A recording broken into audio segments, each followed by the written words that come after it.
Romans 3:23 says, all of us have sinned and fallen short of God's glory. And Romans 3:10 says, as it is written, there is no one righteous, not even one. And Ezekiel 18:20, the one who sins is the one who will die. So everybody is a sinner, but sinners die. Sin, death, separates people from God. Yung death could mean physical, it could mean spiritual, but both forms of death mean separation. Kaya tayo nalulungkot pag may namamatay because there is separation. But eternal and spiritual death means separation from God. Now, what is the relevance of God's love to death and to separation? The wonders of God's love, number one, is God's love saves. Love offers salvation. Love makes salvation possible. John 3:16, for God so loved the world that He gave His one and only Son, that whoever believes in Him shall not perish, but have eternal life. So sa verse na ito, nakita natin ang solusyon ng Diyos sa separation. God is holy, therefore those who sin, who are not holy, cannot have fellowship with God. There can be no unity, no oneness, no companionship with God when people sin. But God loves. And because God loves people to be with Him. But how can sinners be with God who is holy? Because sin separates the holy from the sinner. At ito ang solusyon, that God gave His only Son, that whoever will believe in Him will become holy. Sin will be forgiven. The holiness of Jesus will be given to the believer. Therefore, the believer becomes holy, and therefore there is no more need to die.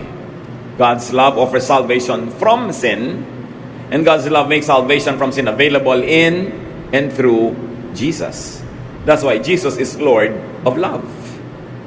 Magandang mapag-connect-connecta natin sa ating isip at manawaan ng lubos at malalim ang kahulugan ng lahat ng ito. Na ang tao ay mahal ng Diyos, pero hindi pwedeng makipag-isa ang Diyos sa makasalanan.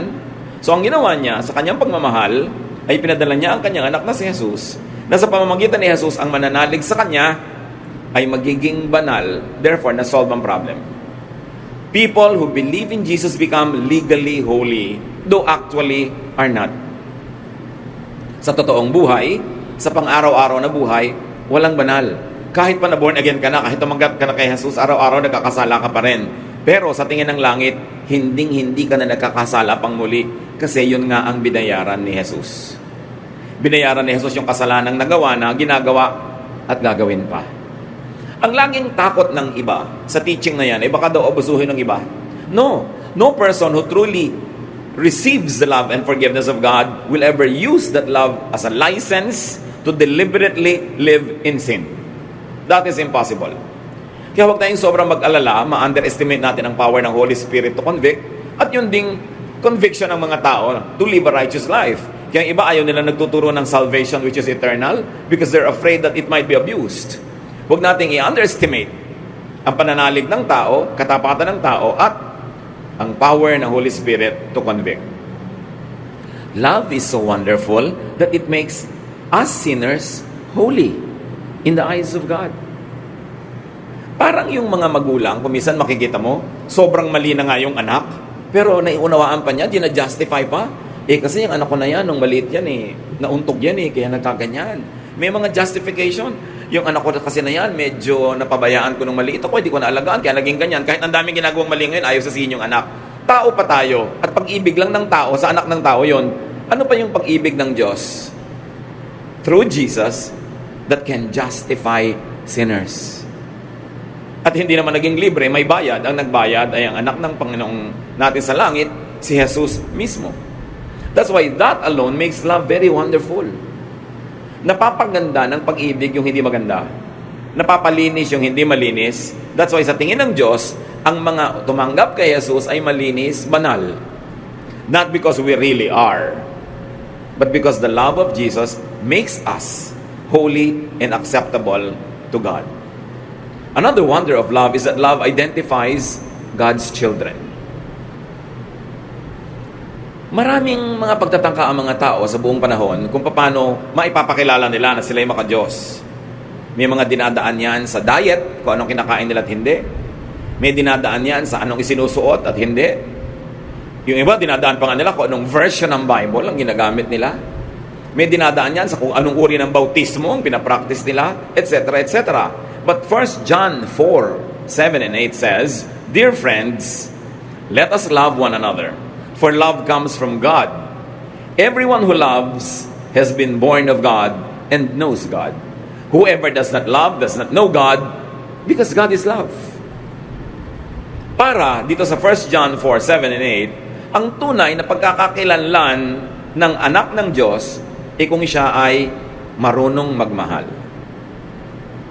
Hindi sinabi na dapat member siya ng ganitong religion para masabing siya ay anak ng Diyos.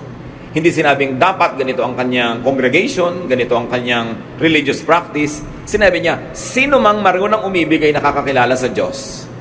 You see, love transcends even religious identity. Kapag ang tao ay maibigin, ano man ang relihiyon niya, ibig sabihin, nag-ahari ang Diyos sa kanyang buhay. Pero ang taong hindi maibigin, ano man ang relihiyon niyang ipinagmamalaki, sinabi dito, no, hindi ka anak ng Diyos. Whoever does not love does not know God. No matter your religious membership. So ang tunay na pagkakakilanlan, kung ang tao ay anak ng Diyos, nakakakilala sa Diyos, pinaghaharian ng Diyos, ay kung siya'y maibigin. At syempre, kakambal ng pagiging maibigin yung maawain. Pag di ka maawain, malupit ang puso mo.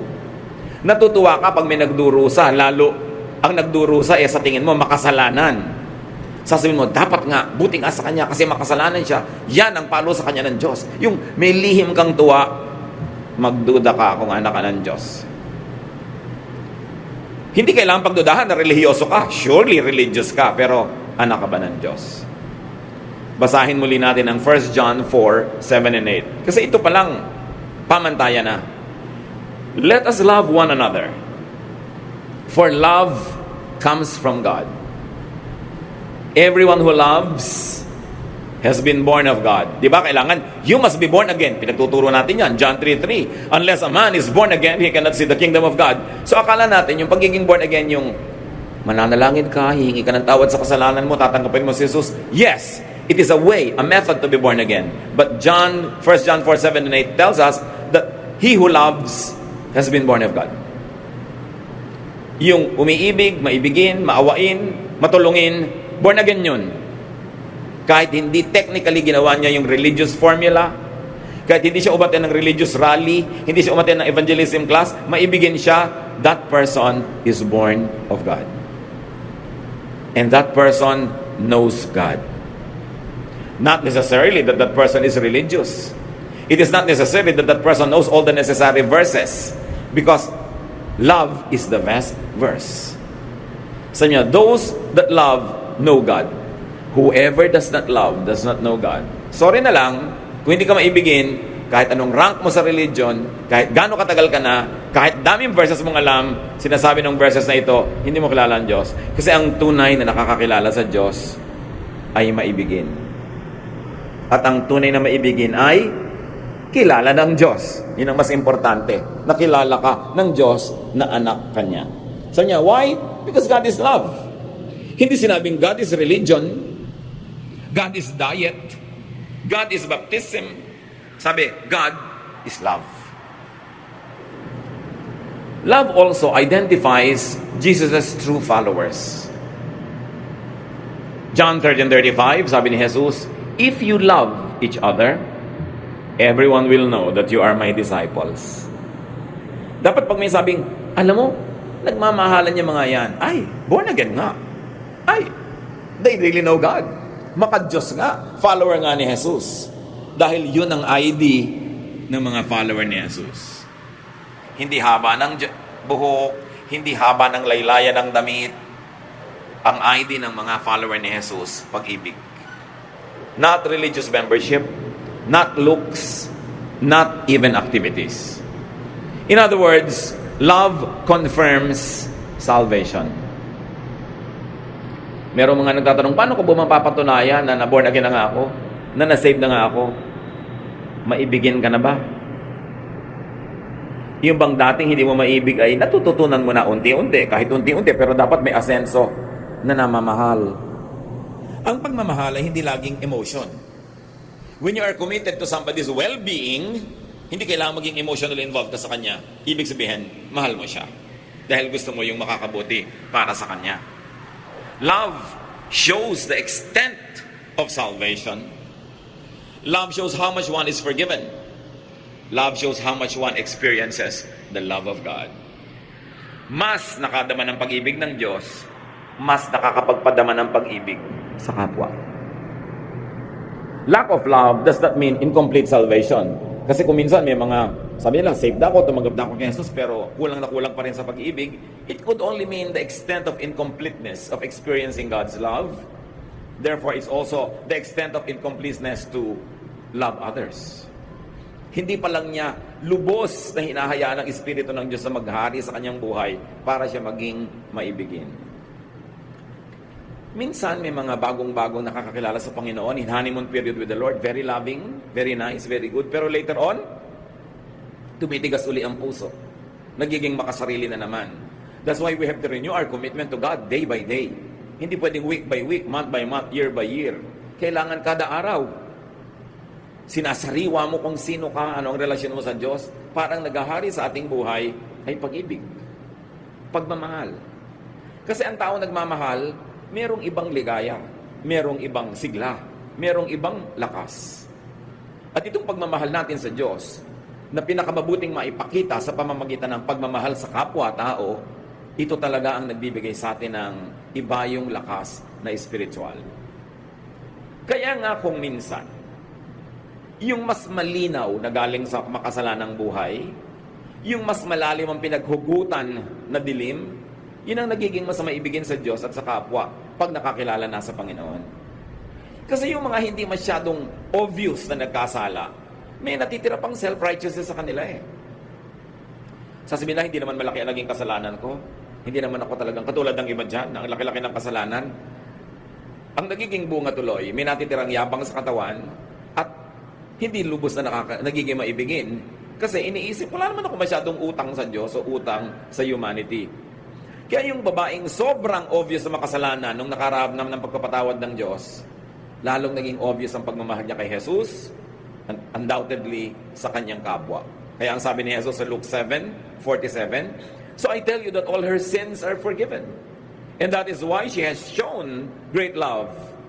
But anyone who has been forgiven for only a little will show only a little love."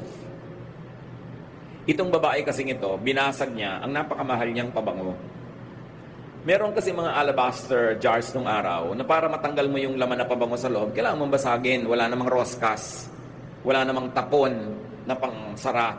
So pag bubuksan mo na siya, ubusin mo na dahil binuksan mo na yung lalagyan. At ito ang binasag niya para ibuhos sa Panginoon yung pabango.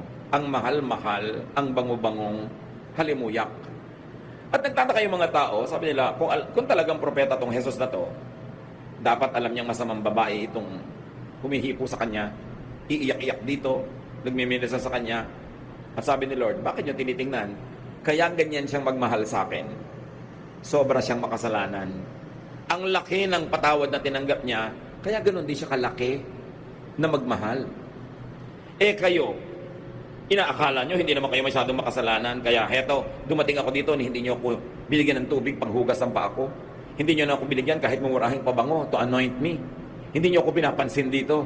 Dahil iniisip nyo, hindi nyo naman obligasyon yon kasi hindi naman kayo makasalanan. At yun kung minsan ang disadvantage sa mga kasalanan ay tago, lihim, o hindi obvious na kasalanan, pero kasalanan pa rin, ang pakiramdam nila sa sarili nila, they are better than others. And because they feel that way, they act in a superior way. They do not serve very well. So they don't appreciate God's love as much as those who know that they have been forgiven in a big way. Kaya sabi niya, kung talagang ramdam mo na napatawad ka sa malaking paraan, malaki ka rin umibig. Malaki din ang pag-ibig mo. At nagbabasag ka ng mamahaling pabango para i-offer, hindi yung kung ano na lang, pwede na. Pagka kasi iniisip ng tao, hindi siya masyadong makasalanan, ang pakiramdam niya, hindi na niya masyadong kailangan ng pagpapatawad. At hindi rin niya kailangan masyado mag-make up at magbayad-bayad sa kanyang mga kasalanan. The amount of forgiveness is not determined by God's capacity or willingness to forgive, because God loves to forgive completely. Kung ang natatanggap nating pagpapatawad ay hindi nalilimitahan ng kakayahan ng Diyos dahil kayang-kaya naman niya at gusto pa niya na magpatawad ng ganap, bakit merong hindi masyadong ganap ang natatanggap na kapatawaran o yung assurance ng kapatawaran o yung pag-ibig na kasama sa pagpapatawad ng Diyos? Kasi nalilimitahan ngayon ng kanyang pananalig sa sarili. The love we receive from God is not limited by God's capacity to give. It is limited by our capacity to receive. Konti ang natatanggap mo kasi maliit lang ang lalagyan na nakasahod. Pero kung malaki ang ilalagay mo doon na lalagyan, kayang-kaya pa rin punuin ng Diyos yun kasi kaya niyang punuin ang lahat. Gaano kaganap ang pagpapatawad ng Diyos sa ating kasalanan? Psalm 103 verse 12, how far has the Lord taken our sins from us? Farther than the distance from east to west.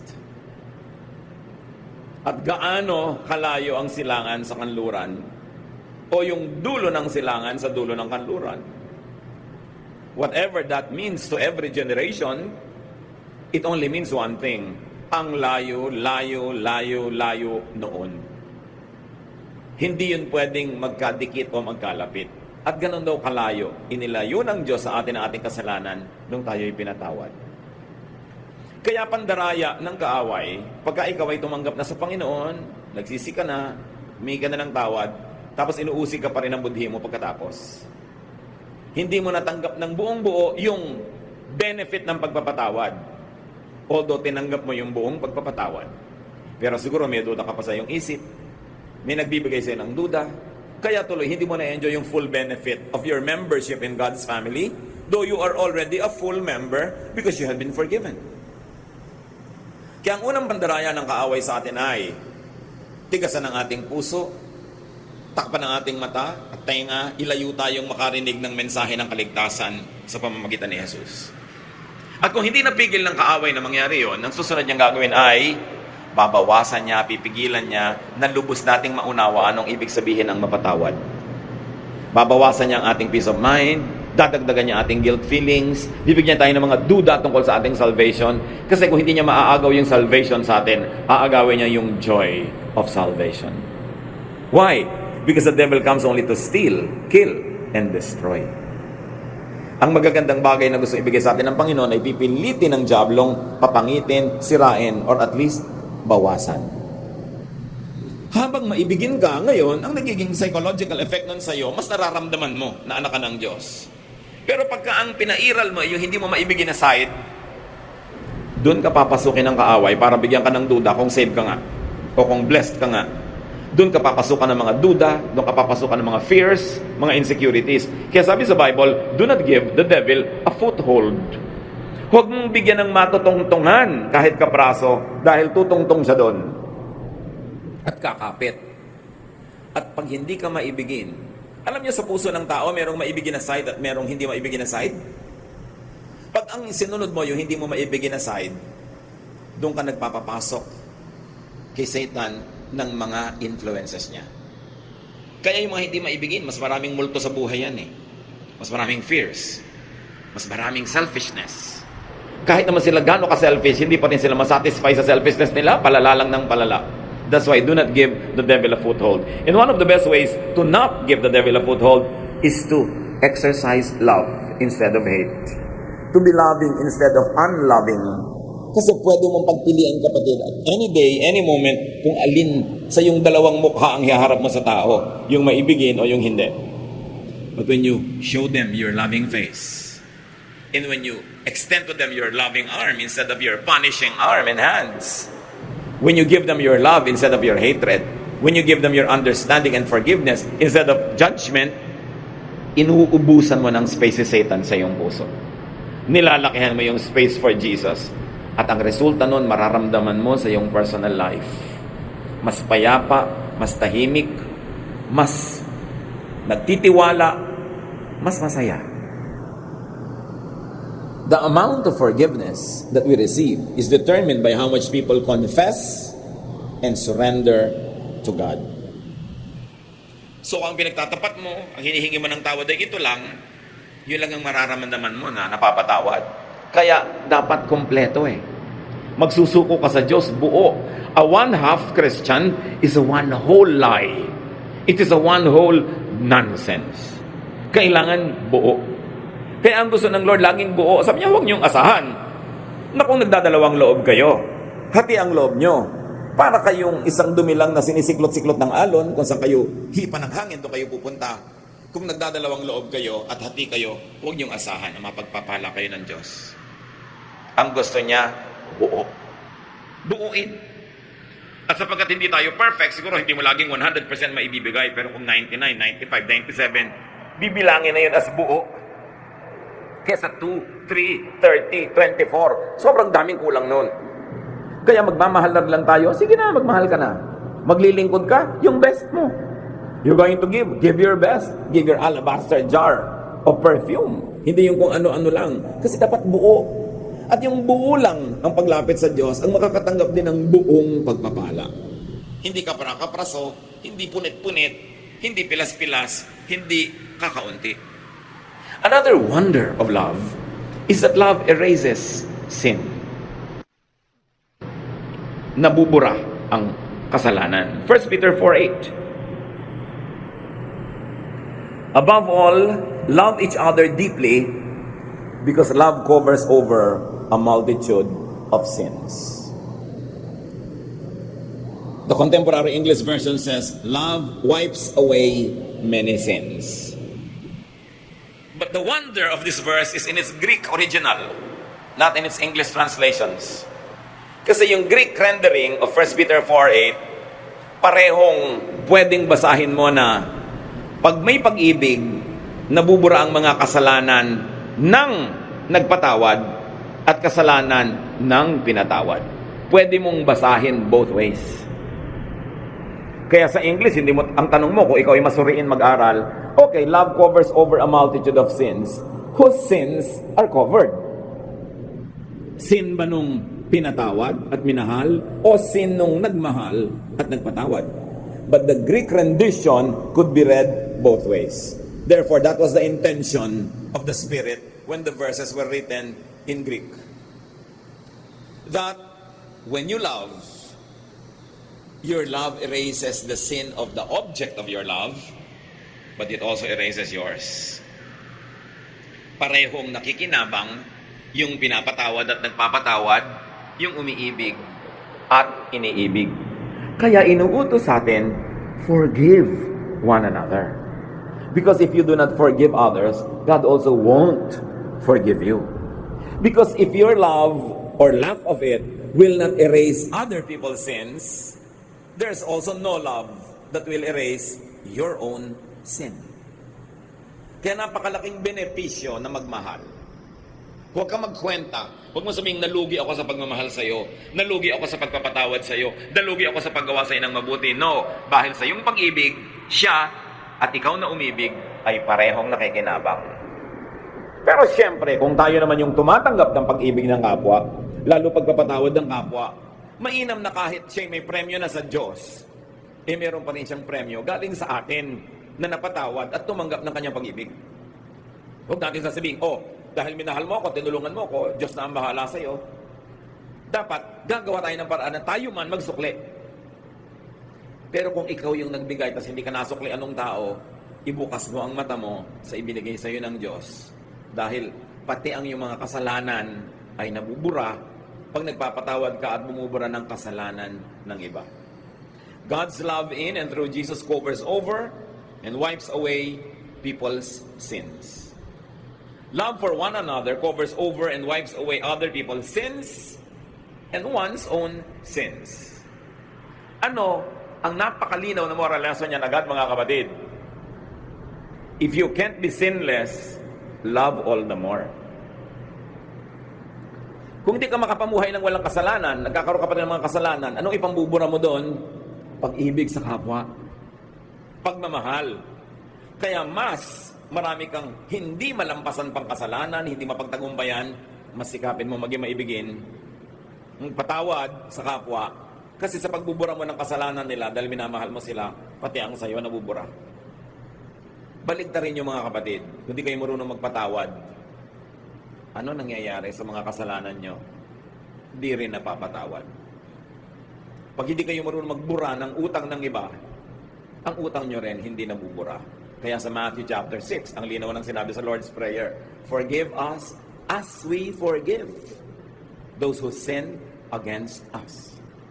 Patawarin mo kami, gaya rin naman ng pagpapatawad namin sa nagkakasala sa amin. Kung nagpapatawad kami ng kalahati lang, Lord, di kalahati lang din ang kasalanan ko ang patawarin nyo. Kung di po ako nagpapatawad, di huwag nyo akong patawarin. Pero Lord, nagpapatawad po ako, kaya patawarin nyo na rin ang mga kasalanan ko. Yang pag-ibig, mas kailangan yan ng mga hindi makapagtagumpay sa mga kasalanan. Kasi kailangan may mambura ng ating mga kasalanan. And it is love for others that will do that. Matthew 22:37-39. Nung tinanong si Jesus kung anong pinakamahalaga sa lahat, sa mga utos, sabi niya, love the Lord your God with all your heart, soul, and mind. This is the first and most important commandment. The second most important commandment is like this one, and it is love others as much as you love yourself. Ang totoo, yung 10 commandments, pwedeng hatiin sa dalawa. Yung mga naunang commandments only means love God. Yung you shall not call upon the name of the Lord your God in vain, you shall have no other gods before me, etc., etc. It means love God. At yung mga do not steal, do not commit adultery, do not covet, do not kill, lahat yon love others. Kaya pag mahal mo ang Diyos at mahal mo rin ang iyong kapwa, technically, sinusunod mo yung buong commandment. So huwag kang mapako sa mga detalye ng mga commandments at mga religious laws. Ang mahalaga ito, maibigin ka.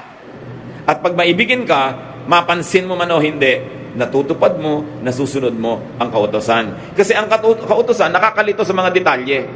Pero ang ibig sabihin lang, maging maibigin ka. Tulad ng, bakit ang mga babae sa Corinth ay inuutosang magbelo? Kasi ang lalalim ng mga damit nila, yung mga dibdib, yung mga likod, nakakaakit sa mga lalaki sa worship, na nakatingin na sa batok nila, tinititigan na yung mga buhok nila umaakit sa batok nila patungo sa likod ng tenga nila, nawala na sa pag-worship ang mata ng lalaki. Kaya maibigin ka, magbelo ka para di ka titigan at nang walang tukso. So, maibigin. Pag sinabing huwag kang kumain ito dahil may na-offend, kasi na-offend sila, huwag na lang sila ma-offend. O sige, hindi ko na lang kakainin, maibigin ka nun.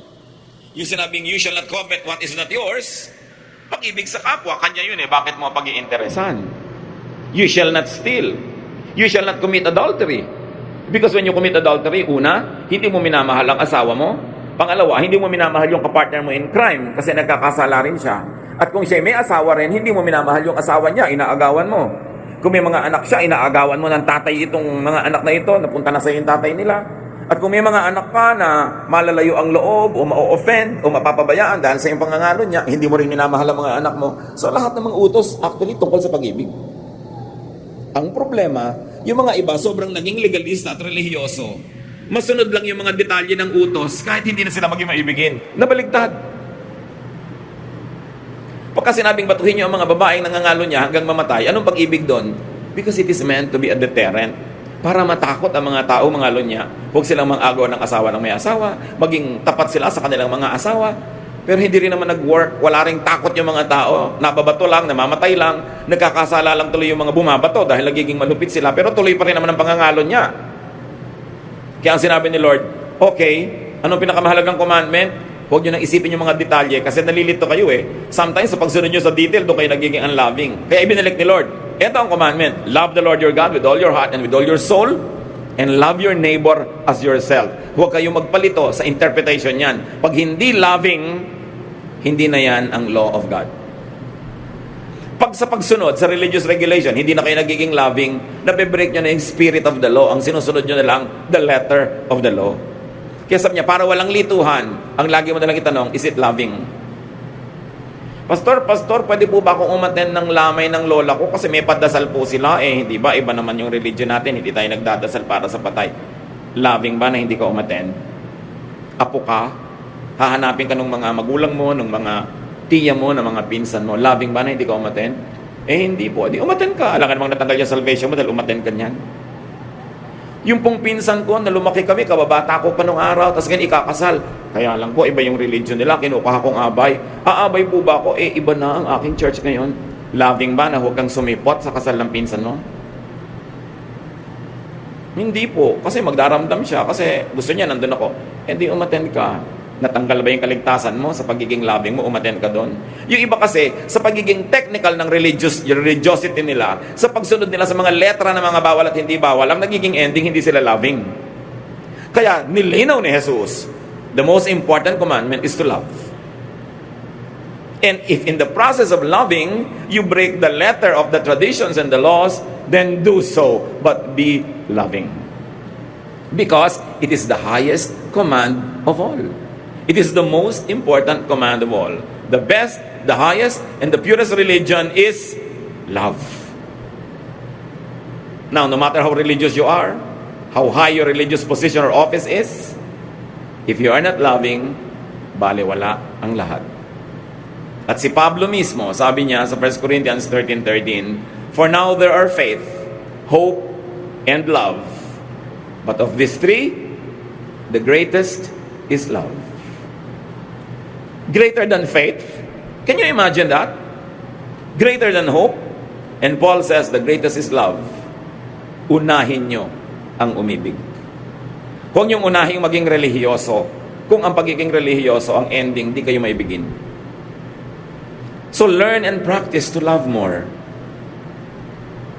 Mga kapatid, kahit gaano kahaba ng eternal life nyo, isa lang ang buhay nyo dito sa mundo. Isa lang. Minsan lang.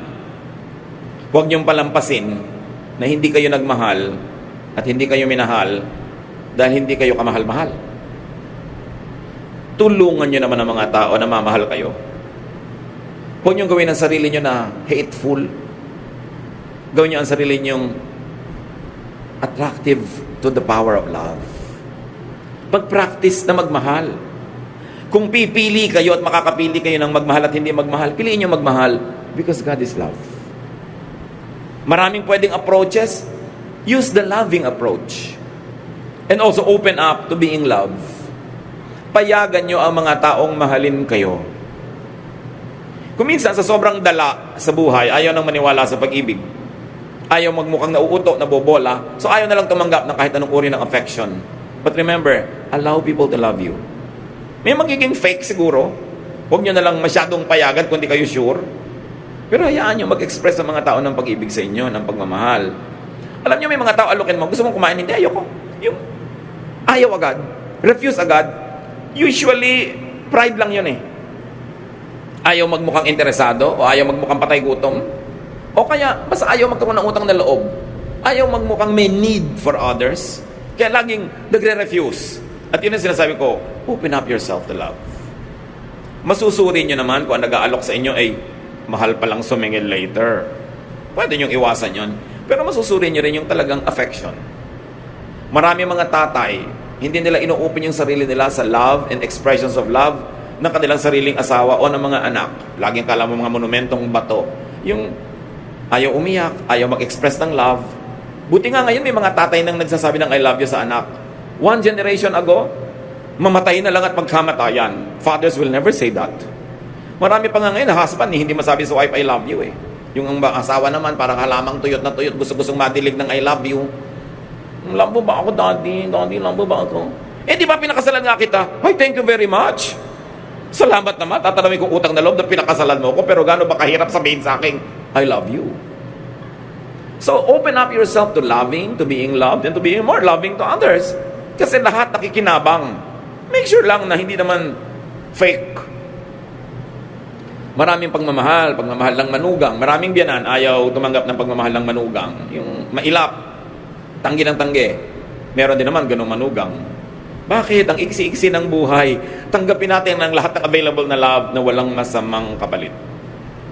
At ibigay din natin ang lahat ng available na love na wala naman masama na bayad kung ibigay natin sa kapwa. Hindi kahinaan na magpakita ng pusong maibigin. In fact, it is strength to show that you are loving. To say sorry when you feel sorry. Kuminsan kasi may nasasabi tayong masakit, agad-agad, alam mo, mali ka, right there and then sabihin mo, sorry. I'm really sorry. With every second, every minute, every hour na hindi mo sinasabi yung sorry, mas humihirap sabihin. Lalo kung isang linggo na ang lumipas, isang buwan, nagkakatigasan na. Samantalang, sorry said in the most correct time will actually not permit more damage. Yung agad mag-sorry ka, kahit alam mong sorry ka, ba't di mo masabi? Bakit mahirap gumawa ng mabuti? Ba't ang dali-daling gumawa ng masama, manakit ng kapwa? Bakit? Doon natin makikita how much of God's love is at work in our hearts. Sundin ninyo ang sinasabi ng budhi. Kung ang sinasabi nito ay magpakumbaba, humingi ng tawad, tanggapin ang pagkakamali. Hindi yan weakness. Yan ay strength. Because only very strong people can say sorry. Weak people will pretend to be hard-hearted, o kaya will make up another way but will never say sorry. But it really takes great courage and it takes great character to be able to do that. Open up to being loved and let people love each other. Huwag kayong mainis, mainggit pag may nagmamahalan. Mabuti nga, there are 2 less lonely people in the world. Tapos mga kontrabida ka pa pag may nagmamahalan. Alam nyo ba na may mga biyena na nabubuisit pag yung anak nila at yung manugang ay lovey-dovey? Bakit? Mabuti nga may nagmamahal sa anak nyo at may minamahal siya. Walang sa lugar yung mga magulang na nagsiselos pa. Of course, hindi romantic selos, pero parental selos. Pero wala yun sa lugar. Marami rin mga manugang nagsiselos sa biyanan. Inis na inis sa anak pag nagpupunta yung anak doon sa nanay niya. Magkaiba naman kayo ng sitwasyon ng biyanan mo, so hindi kayo dapat magselosan. Hindi kayo magkatalo. Magkaiba kayo. You are in another level. Kaya kailangan mag-mature tayo, payagan din natin ang mga taong magmahalan. Sabi nga nung isang tula, better by far you should forget and smile than that you should remember and be sad. Yun ang pagmamahal. Mabuti nang malimutan mo ako habang malayo ka, kesa naman naaalala mo ko malungkot ka, limutin mo na ako na masaya ka. Love, ha? Pero iba, bakit ang saya-saya mo dyan? Nakita ko sa Facebook, ang laki-laki ng tawa mo. Anong gusto mo? Malungkot ako. Ikaliligaya mong malungkot ako dahil wala ako sa feeling mo. What kind of love is that? Allow people to be happy. And allow yourself to be happy.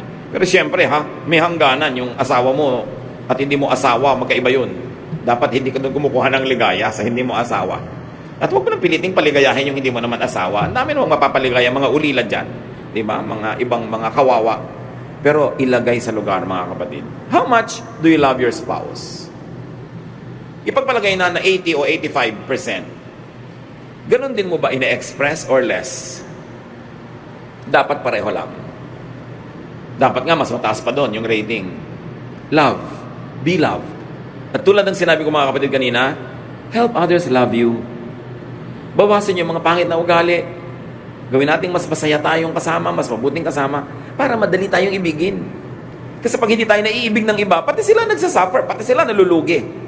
So, be lovable and love because God is love. Ama namin sa langit. Dapat alam na namin ang mga bagay na ito, pero masarap na ginugunita, inaalala, sinusuri ang mga sarili namin. Loving ba kami? Yung mga tao na right nila na tumanggap ng pag-ibig sa amin, tumatanggap pa sila, O Diyos? At yung mga taong duty nila na mahalin kami, pinapanindigan ba nila yung duty na yon? Nagkakagulo-gulo ang mundo dahil kung saan-saan kaming mali tumatayo. Turuan mo kami, Lord, na maging maibigin, mahalin sa tamang paraan, ang mga tamang taong dapat mahalin sa paraan na yon, at huwag kami magmahal sa maling paraan. Huwag kami padala sa mga romantic love na nakakasira ng pamilya ng may pamilya, na nangaagaw ng asawa ng may asawa. Turuan mo kami, Lord, to love with godly love. Yung pag-ibig na galing sa inyo, malinis, mabuti, mabait. At ganoon din naman, turuan mo kami maging appreciative of other people's love and their expression of it. Huwag kami ma-conscious. Huwag kaming maging uncomfortable when people love us. Teach us, Father. Pagbulay-bulayan natin, sumandali ang kahulugan nito sa ating buhay. Minsan lang tayong mabuhay sa mundo. Kailangan natin ng pagmamahal at kailangan din natin magbigay nito. Lord, ngayon sa ilang saglit ng aming pananahimik, ipaalala nyo sa amin kung may pagkukulang kami sa mga taong dapat namin mahalin. Ipaalala nyo rin kung may pagkukulang kami in a way na hindi namin tinutulungan yung iba na maging kaibig-ibig kami. At ipaalala nyo rin, Panginoon, kung tumatanggi kami sa pag-ibig na dapat naman naming tanggapin. Let love rule our lives, and let our life and our faith be defined by love. Spend some time with our loving God and hear His voice.